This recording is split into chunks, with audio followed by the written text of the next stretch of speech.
కాపాడుకుంటున్నానని భారతదేశ సార్వభౌమాధికారాన్ని సమగ్రంగా కాపాడుకోవాలని ఆంధ్రప్రదేశ్ రాష్ట్ర ముఖ్యమంత్రిగా నా కర్తవ్యాలను శ్రద్ధతో అంతఃకరణ శుద్ధితో నిర్వహిస్తానని భయం కానీ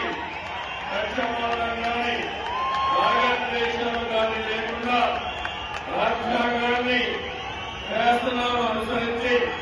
ప్రజలందరికీ న్యాయం చేకూరుస్తానని దైవ సాక్షిగా ప్రమాణం చేస్తున్నాను.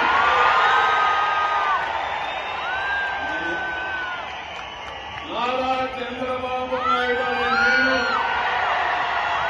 ఆంధ్రప్రదేశ్ రాష్ట్ర ముఖ్యమంత్రిగా నా పరిచయంలోకి వచ్చిన లేదా నాకు తెలియవచ్చిన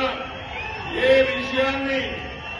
నా కర్తవ్యాలు సక్రమంగా నిర్వహించేందుకు అవసరమైన మేరకు తప్ప ప్రత్యక్షంగా కానీ పరోక్షంగా కానీ ఏ వ్యక్తికి లేదా వ్యక్తులకు తెలియపరచని లేదా వెల్లడించని దైవ సాక్షిగా ప్రమాణం చేస్తున్నాను.